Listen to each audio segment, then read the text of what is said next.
Hello, Professor Whitney, and welcome to Madrid, Spain, which is going to be the location that we decided to create our own event in. So it is going to be Reagan, myself, Kaylee, and Isabella that put together this slideshow for you. So we chose Madrid because it is the capital of Spain, and we figured that it would be a great place that would also include a lot of history, as well as it had a very diverse amount of events that are actually held in the city.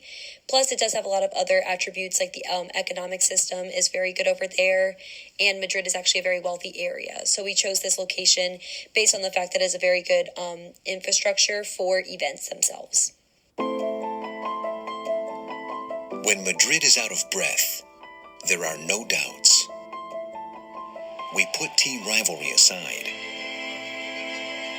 and raise our voices as one, and we remember that together we've never been defeated. The hectic pace of a Monday morning will once again annoy you and please you at the same time. Retiro Park will continue to explode into 1,000 different springtimes. Enjoying a beer in the sun will bring back memories of what happened 100 hot days ago. And on an evening that never ends, someone will yet again swear to you that it's the last beer, and it won't be. And if this time fighting means staying at home, we will fight, and we will win. And we will be reunited in an invincible Madrid.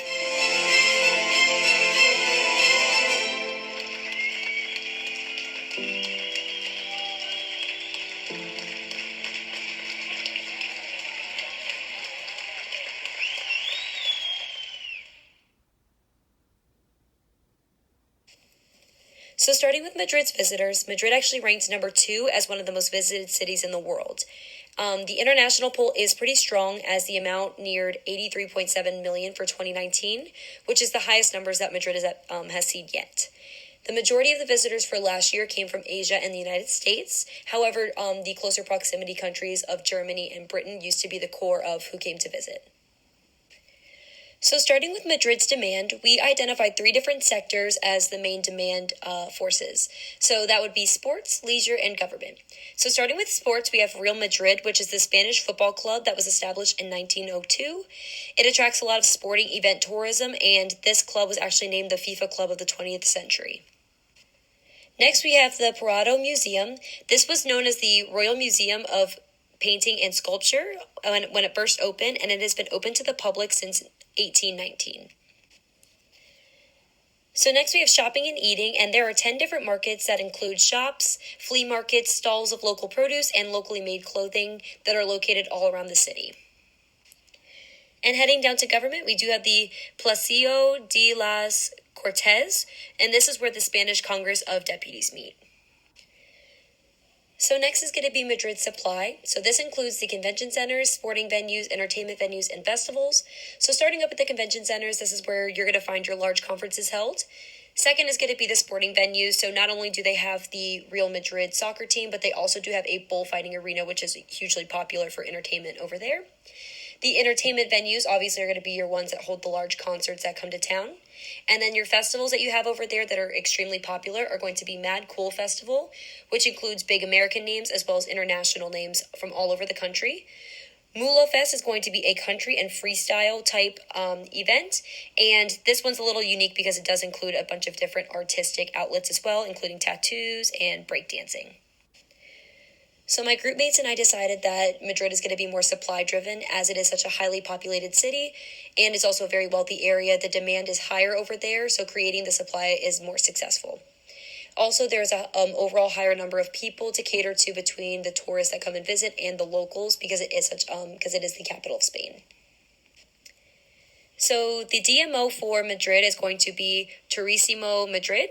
So they're actually a relatively new DMO, as they were created in 2015.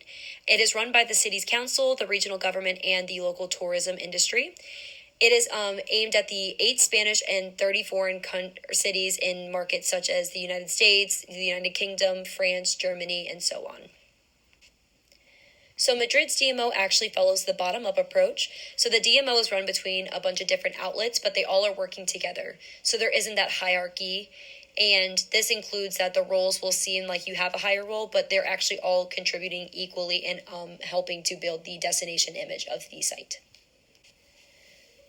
Going to our grid, we identified a couple different events that are involved within our area. So some of them that we picked out to include are going to be any of them from Passengers, which is actually going to be a circus-style show that runs in April, down to we have a ballet that's actually performed by the Amsterdam National Opera and Ballet that's called La Travista. And then we also have Estro Congress, which is going to be the first international meeting for radiotherapy oncology professionals. After that, you can see that we have identified a fashion, Mercedes-Benz Fashion Week, Madrid. So this is the fall edition of the fashion trends, and it's also one of the largest fashion shows. And it brings together visionary designers from all over the world. And then the last one we identified was the Universal Music Festival. This event brings together Spanish and international artists in a celebration of the Teatro Real, which is a special program of events with pop, rock, jazz, and flamenco performers. So next we have the unique events and attractions within Madrid. So some of them that I'd like to highlight include the Game of Thrones, the official exhibition. So this includes a walkthrough style exhibition where you can actually see real memorabilia from the TV show. Next would be the flamenco shows, and this is actually going to be the dance that's within the culture of Spain. And then the World's Blindness Summit of Madrid 2020. So that one is going to be basically a large conference that comes to Madrid with leading experts on the education of blind people.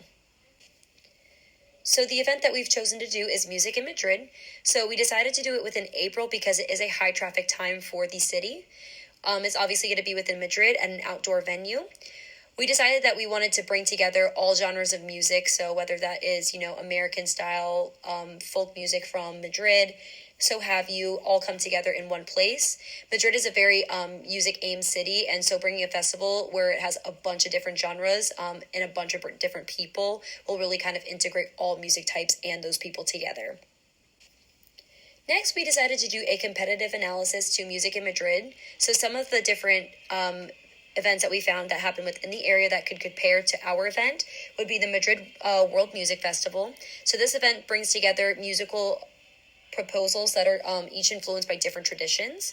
The next one is going to be Mad Cool Festival. So this one's going to be a 60,000 attendee event. It brings in a lot of international travelers because it does have big names like Billie Eilish and Taylor Swift that headline. Next is going to be the Reggaeton Beach Festival. So this is one of the biggest urban beach festivals in all of Europe. And it also does include like water, sports, food stands, and music. Next, we do have the Madrid National Jazz Festival. So this one is going to be a newer event that's actually going to be held within Madrid in the fall. And it's going to star some of the biggest jazz stars as well as discover some of those emerging talents.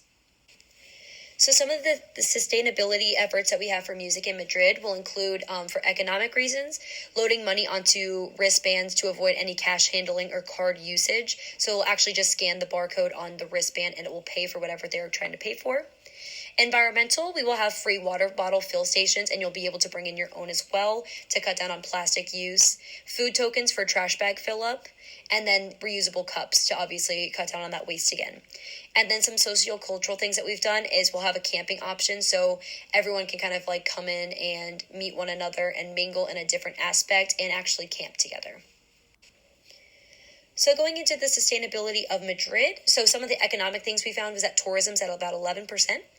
They are a member of the European Union and that the economy has actually risen 2.2% since 2014. Environmental, they've buried the M30 roadway tunnel and they've recovered the water of its river. And some sociocultural aspects we found is that many people prefer walking as their form of transportation since everything is kind of integrated together. It's a very large Roman Catholic area. It's a very friendly society, and the preservation of historical landmarks is extremely important to their culture. Thank you so much for following along with our PowerPoint, and we hope you enjoyed it. Just to touch on the video in the beginning, we just kind of wanted to touch on the coronavirus because it is so prevalent within our society right now. So having Madrid kind of address that through their DMO website was kind of important to us, and it stood out to us as a good thing. So that's why we decided to choose that video. Thank you so much.